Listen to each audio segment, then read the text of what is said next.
chers amis, je vais vous raconter une histoire incroyable. Quand j'y pense, je me demande même si je ne l'ai pas rêvé. Surtout ne l'écoutez pas si vous croyez aux sorcières, parce que cette histoire pourrait vous impressionner et vous couper le sommeil pendant quelques jours. Depuis une quinzaine de jours environ, j'avais remarqué qu'il m'arrivait des choses étranges. Je faisais des rêves inhabituels, tous en noir et blanc, sans la moindre couleur. Il me semblait que certains événements de ma vie de tous les jours avaient déjà été vécus. Je devinais même ce qui allait se passer. J'étais distrait, absent. J'avais vu dans le ciel des nuages qui ressemblaient à des formes humaines.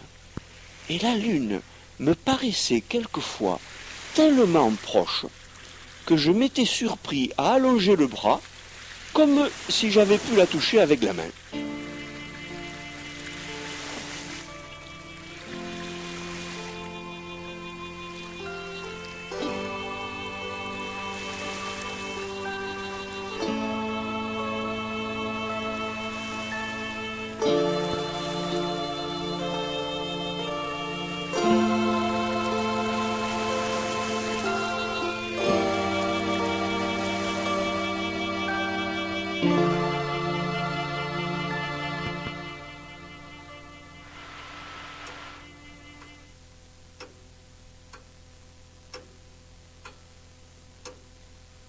Pourtant, ce jour de février, vers 5 heures du soir, avec une tramontane glaciale et des nuages bien allongés comme des eaux de sèche, ce que je voyais de la fenêtre de la salle à manger de la maison du Puy-Delmas commençait à me remuer les tripes.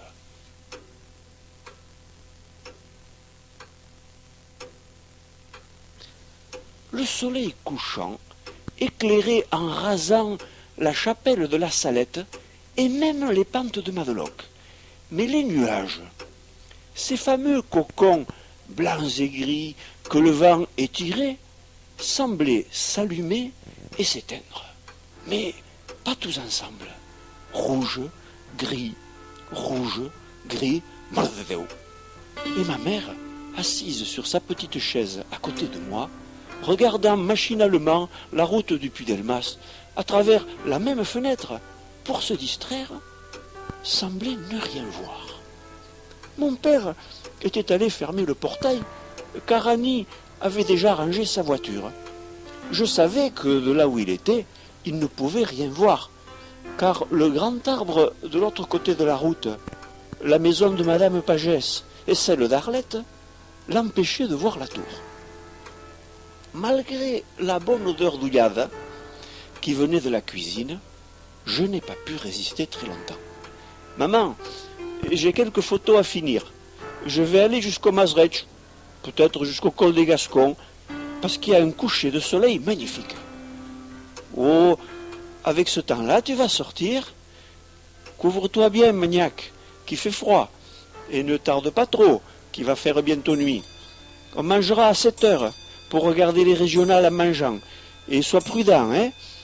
Je prends l'appareil photo et me voilà parti. Devant l'étonnement de mon père, j'ai quand même dû donner quelques explications. Il y a de beaux nuages, je vais les photographier. Et pourquoi tu ne les photographies pas d'ici? Pas de réponse, j'étais déjà parti. Et quelques minutes plus tard, si vous m'aviez surveillé, vous auriez vu passer ma voiture au Tines, au col des Gascons et même plus haut. Malgré le vent et avant que le soleil ne se couche, j'avais rangé la voiture au fort de Vauban, à l'abri, à un quart d'heure à pied de la tour, si on ne marche pas trop vite.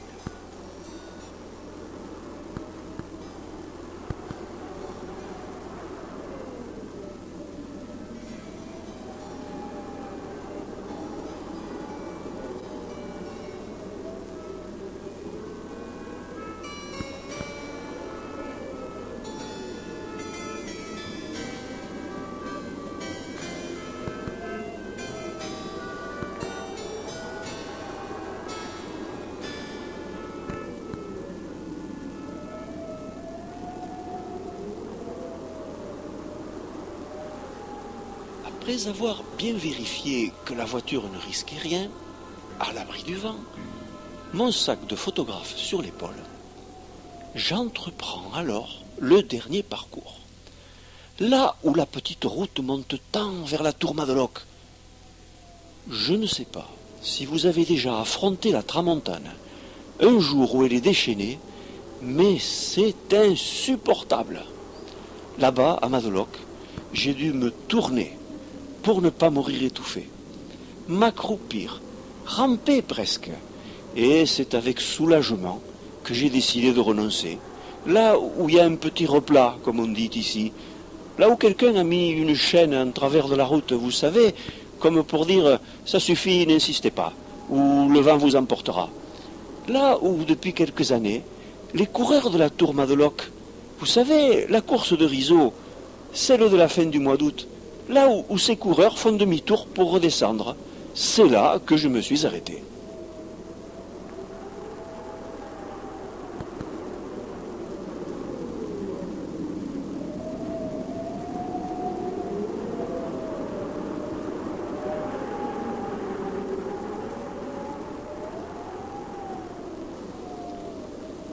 Vous allez me dire, et les nuages, et les couleurs? Eh bien, à demi étouffé, paniqué à l'abri d'un rocher, j'ai posé mon sac à mes pieds en regrettant d'être venu faire le fou pour des photographies que j'avais même oublié de faire. Je n'y pensais même plus, les yeux embués par des larmes de vent, les oreilles assourdies par les rafales.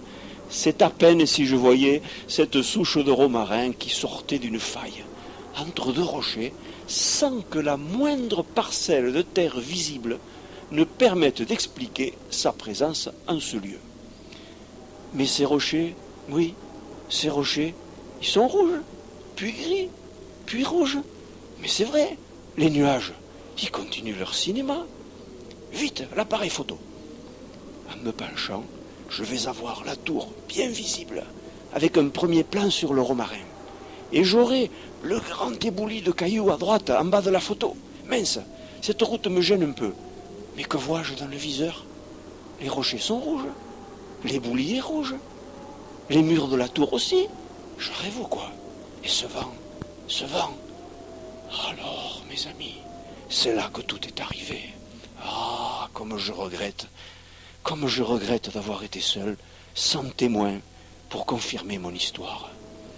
Alors, un nuage a pris comme la forme d'un visage.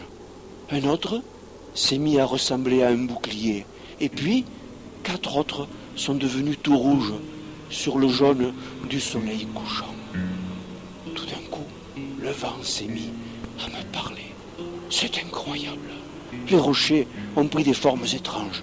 Et j'ai enfin compris ce que j'avais toujours ressenti là-haut. Ces rochers ne sont pas normaux. On dirait qu'ils sortent d'un film d'épouvante.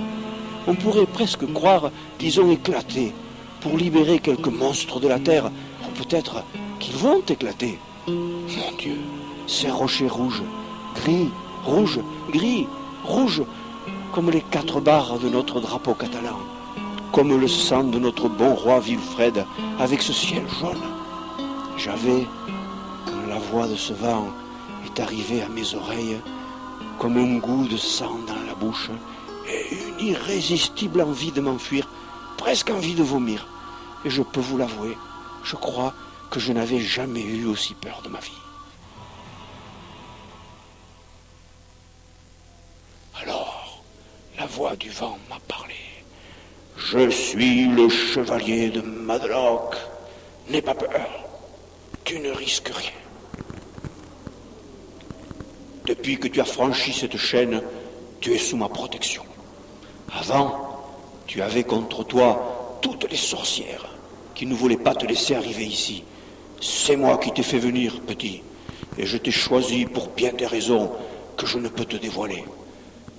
Je vais te charger d'une mission délicate et très importante, dont je te donnerai les détails tout à l'heure. Avant, il faut que je te raconte mon histoire.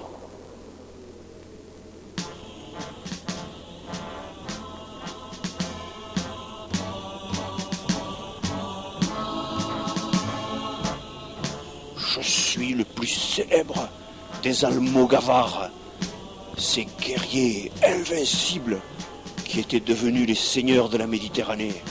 Invincibles au combat, nous avons occupé les pays lointains et les plus grandes villes se sont agenouillées devant nous. La Sicile et même la Grèce n'étaient que des étapes dans la route que je traçais, moi, Roger des Flores, que nos ennemis appelaient le fils du diable. Et mes hommes ont vaincu Byzance et culbuté les Turcs jusqu'aux portes de fer, après mon lâche assassinat par traîtrise.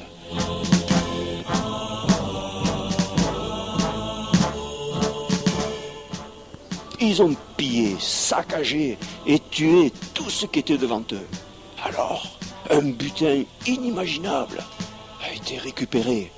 Les plus incroyables trésors accumulés depuis des siècles sont tombés entre leurs mains et ils les ont cachés ici, dans cette montagne. Ils ont construit cette tour pour veiller sur eux. Les ennemis sont venus par la mer, par la France, par l'Espagne et nous les avons toujours exterminés. Ce soleil couchant qui ensanglante les pierres est un signe de Dieu. Il n'apparaît qu'une fois par an pour commémorer la dernière attaque des morts venue par la mer. Nous avons égorgé je ne sais combien de ces vaillants soldats et leur sang ruisselait sur toutes les pierres. Ah, ils étaient courageux ces musulmans. Aucun d'entre eux n'est reparti vivant et leurs galères vides sont restées longtemps dans le port de Collioure. Je suis revenu, le dernier, pour veiller sur le trésor, car, grâce à ma vaillance, celle que j'ai montrée toute ma vie de chef, j'ai eu le droit de continuer la garde après ma mort. Depuis, comme il n'y a eu personne de suffisamment digne pour veiller sur le trésor, c'est encore moi le gardien. Oh, bien sûr, certains ont failli le trouver par hasard, mais j'ai agi sans que personne ne s'en rende compte. Souviens-toi de ces incendies inexpliqués, de ces réfugiés espagnols qui sont morts, dont on a retrouvé le corps dans la montagne, des Allemands qui ont creusé pendant la dernière guerre pour faire des dépôts de munitions et qu'on a retrouvés noyés sur les rochers un jour de tempête. Ils cherchaient aussi le trésor de guerre des républicains espagnols. C'est nous qui l'avons aussi. Oh, ils n'étaient pas si loin de ces trésors. Et c'est le vent qui a provoqué leur mort. C'est le vent qui souffle sur le feu. C'est le vent qui transmet le bruit. Et la parole, c'est le vent qui te parle. Et ce vent, c'est moi, car il le faut. Je ne te dirai pas où est le trésor, car ta vie serait en danger. Je te demanderai même de ne pas le chercher, pour ne pas déclencher quelque cataclysme. Mais voilà pourquoi je t'ai fait venir.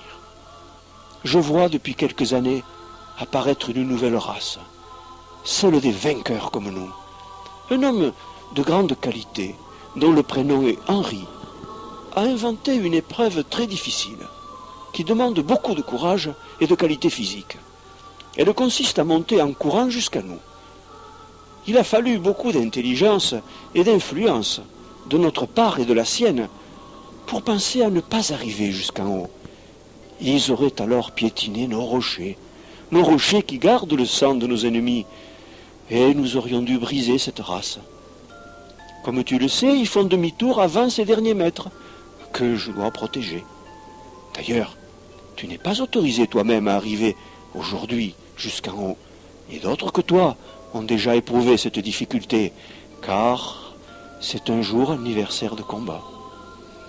Devant la force du vent, ils ont dû souvent faire demi-tour.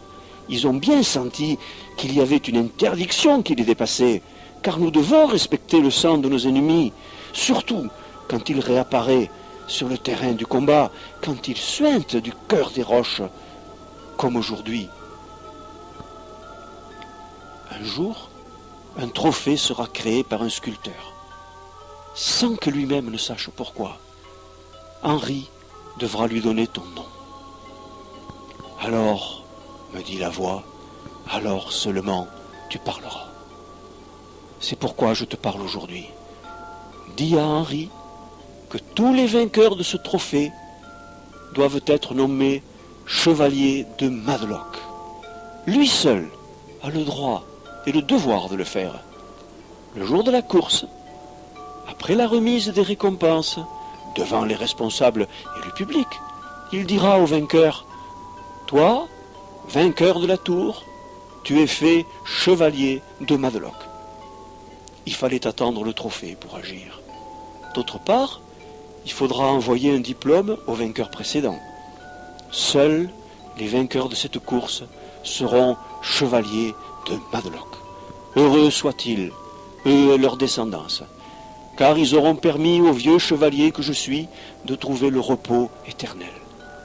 Ils seront à leur tour, après leur mort, et pour l'éternité, chargés de veiller sur le trésor des Almogavar, dont on leur livrera le secret. À côté de lui, le trésor des républicains est ridicule.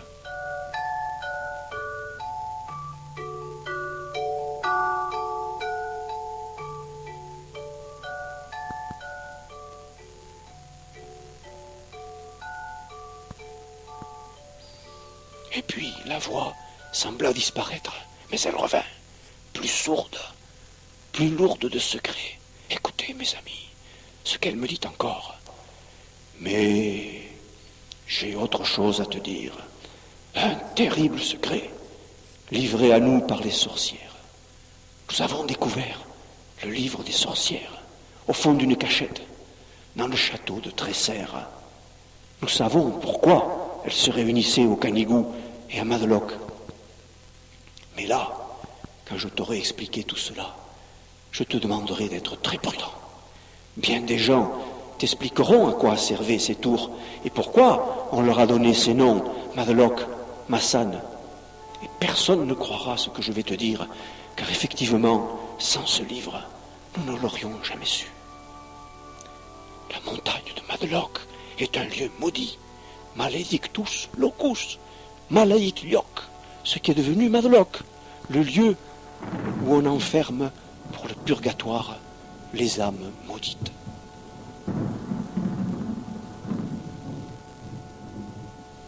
Certaines veulent s'échapper, et cela conduit à des cataclysmes dont les rochers gardent la trace. Tu as bien vu ces formes étranges, lunaires, comme marquées par les mauvais esprits. Mais, juste à côté, jaillirent les âmes pures, saines, mens sana, d'où vient le nom de Massan. Les affrontements sont terribles.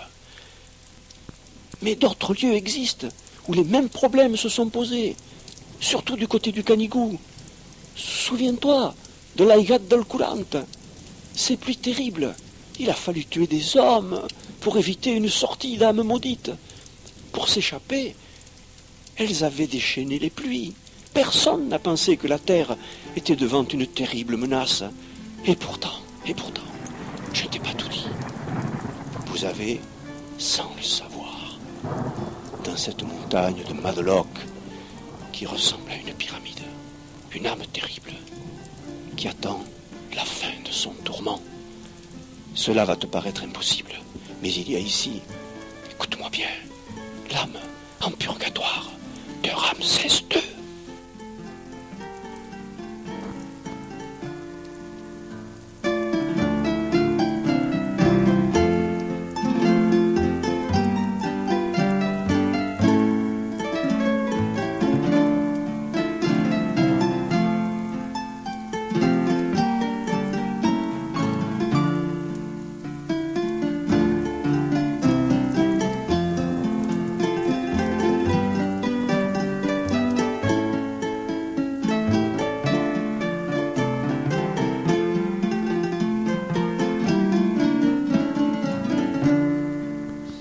J'étais bouleversé. Comment croire tous ces secrets que j'ignorais il y a à peine une heure? Je rêvais. J'allais me réveiller. Non, j'étais bien ici, à 2 pas de la tour. Et le sang des rochers semblait peu à peu disparaître. L'histoire de Ramsès II est à peine connue des historiens, me dit la voix, mais les sorcières le connaissent bien. Ce roi maudit, il vivait en Égypte, et de son vivant, il avait décidé de construire un temple pour lui, pour qu'on puisse l'adorer comme un dieu. Un homme divinisé, mais c'était impensable. Alors, Dieu lui-même lui envoya en rêve un message. Tu as voulu, toi, homme, devenir Dieu de ton vivant. Tu seras puni. Ton âme sera maudite jusqu'à ce qu'un Dieu soit fait homme. Et ton âme attendra son pardon 2 fois 1000 ans après cet événement. Ton âme sera enfermée près de la ville aux 9 arcades, dans la montagne des âmes maudites, là où le soleil et la lune se lèvent sur la mer. Tu verras l'image de cette ville et de cette montagne en forme de pyramide en écrivant ton nom, Ramsès II. Tu vois, me dit la voix, Banyuls est bien la ville aux 9 arcades. Et à la tour, en haut de la gigantesque pyramide. Et Ramsès II, écrit en hiéroglyphes, représente parfaitement la ville de Banyuls. Je te demande d'ailleurs d'en faire l'emblème des chevaliers de Matlock. Ainsi, cette âme attend l'an 2000 pour sortir de son tourment. Ce sera le jour de la course, me dit la voix. Personne ne s'en doutera, personne ne verra de signe, ni dans le ciel, ni sur la terre, ni dans la mer, car je ferai tout pour qu'elle accède au paradis en toute quiétude, et les âmes de la Massane seront tranquilles ce jour-là. Pourtant, que de misère a créé l'âme de Ramsès II en essayant de fuir, avant l'heure que Dieu lui avait fixée, en essayant de fuir tous les tourments du feu souterrain. Ces 2 dernières tentatives ont bien failli réussir entre les années 1200 et 1500.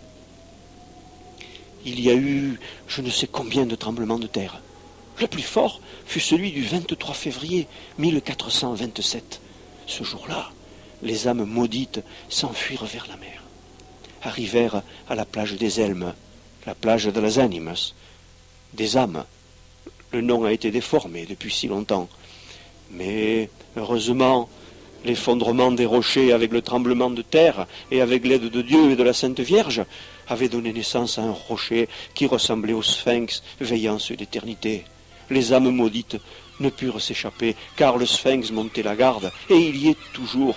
Tu le vois de chez toi, l'été, de la Maison Rose, et tout le village le connaît. D'ailleurs, le nom de sphinx lui est resté. Mais seuls les mouettes et les goélands qui lui tiennent compagnie connaissent la terrible histoire. Ces oiseaux blancs, oiseaux de Dieu, sont aussi des âmes.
Ainsi me parla le vent, et il me dit bien des choses encore que je n'ai pas le droit de vous dévoiler. Je rentrai vite à la maison et gardai pour moi le terrible secret. Je cherchai dans les livres et trouvai dans les hiéroglyphes ce que m'avait annoncé le chevalier de Matlock. Je vous donnerai ce signe quand le moment sera venu. Qu'allait-il se passer? Oh, je ne dus pas attendre très longtemps, comme cela m'avait été dit. Le sculpteur se mit à l'œuvre sans le savoir, et Henri me proposa de donner mon nom au trophée.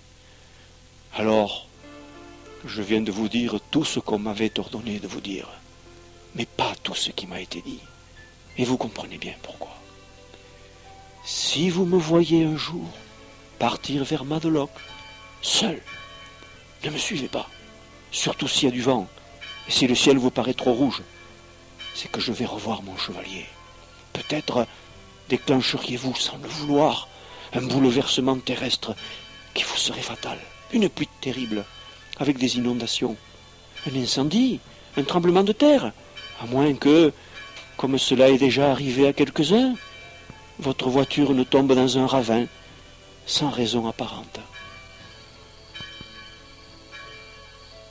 Et si c'est par hasard que vous croisez ma route vers ces hauteurs maudites, mais qui seront libérées en l'an 2000, rentrez vite chez vous, prenez du sel et faites-le bénir par monsieur le curé. Jetez-en une poignée sur la porte de votre maison et dans tous les coins, dans tous les angles. Ça chasse les sorcières et les mauvais esprits.